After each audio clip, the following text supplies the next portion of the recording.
Day show. Blair Malloy is with us from just outside Ibrox. Blair, how are you?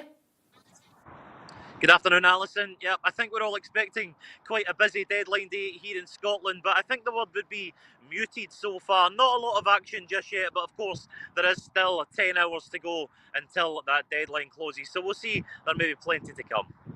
A few interesting comments made by Brendan Rodgers in the aftermath of Celtic's win at Fir Park yesterday afternoon. I think fairly clear what Celtic's requirements would be going into these final hours of the window. Is there any kind of update there?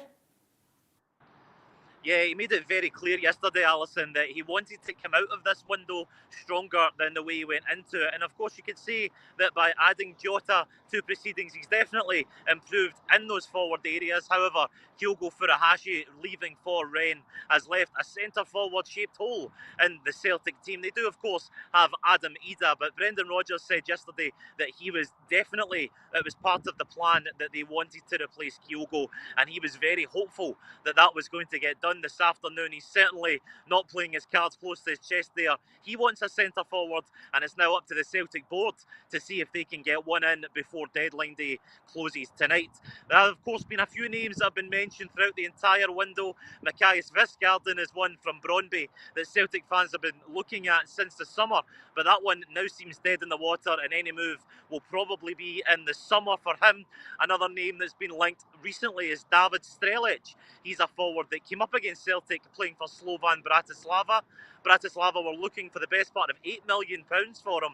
And that one again, if there's going to be any movement on that today, it will almost certainly be a loan deal. Kelechi Iheanacho was a name that was mentioned over the weekend. There was quite a lot of strong rumours linking him back up with Brendan Rodgers after they'd worked together at Leicester, but he's now joined Middlesbrough, so that one is off, as well as Carney Chukwuemeka, the Chelsea youngster. He has now joined Borussia Dortmund. So the options are running a little bit thin for Brendan Rodgers at this time before 11 p.m. tonight, when Celtic will try and get some centre forward in the door at Celtic Park.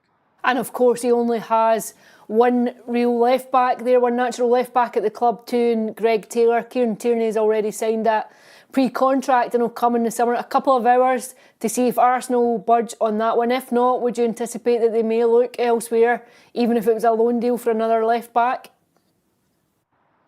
That is a bit of a trickier one, Alison, because as you said, Kieran Tierney has already agreed to come back to Parkhead in the summer. So you're effectively looking at a left back for only 6 months. Alex Valley, of course, was let go back to Barcelona. He's now on loan at Como, leaving Greg Taylor as the only recognised left back for this run-in. You'd have to say Celtic, they're looking clear in the league. They've got that tie against Bayern Munich, and of course still got the Scottish Cup to play for. So I think Brendan Rodgers will probably look to be wanting a bit more cover at left back, but maybe not as essential as the centre forward position.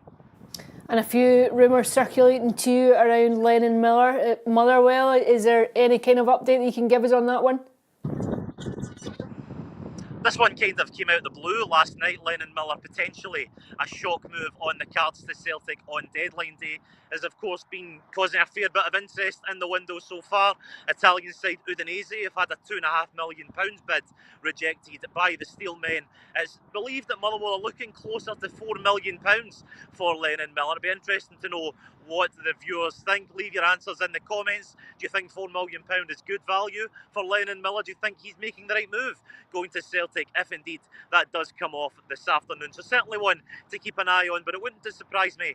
Lennon Miller still at Fir Park come 11 p.m. tonight. So a few 8, 9, 10 hours left of the window. It's the clock begins to tick. Are there any other clubs? Can you give us any other update elsewhere of movement? It seems to have been a fairly quiet morning so far. Well, behind me here at Ibrox, I think Rangers fans will be hoping to get a few names in during this window, but the one so far, CEO Patrick Stewart, of course, he said there would be one or two in the door this January. They've already made one in Rafael Fernandez on loan from Lille. So could there perhaps be another in the door today at Ibrox? I was reading up, there was a move potentially for Union Berlin's Belgian forward Joby Vertessen. However, according to the Belgian press, Rangers are just too late on that one, and he's set to go to RB Salzburg instead. Do we see a little bit of movement now for Rangers later late on in this window, of course, having secured that little bit of extra cash, having made it to the last 16 of the Europa League by finishing it in the top 8. So it'll be interesting to see if they're able to spend any of that before tonight's deadline. Another name that has been linked here at Ibrox is Chelsea defender Aaron Anselminho.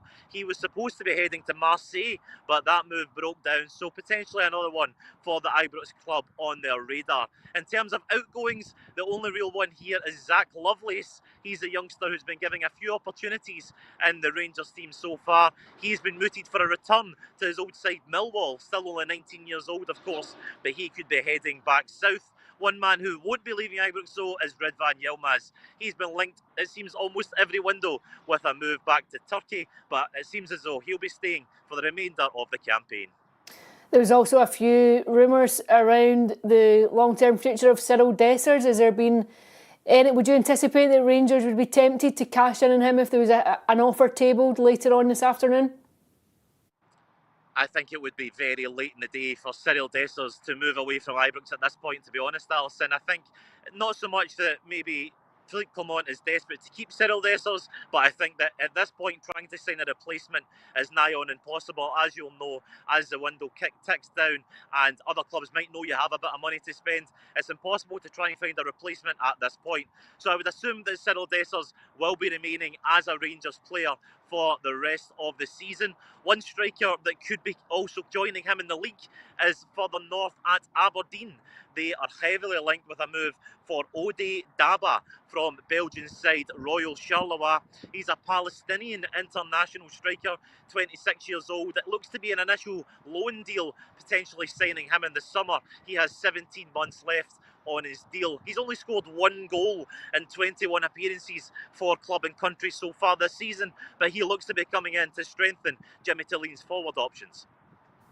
No problem. Well, it's been a fairly quiet morning as it in the final day of this transfer deadline day. Please keep up to date with PLZ Soccer and we'll bring you all the latest news as it breaks throughout the day right up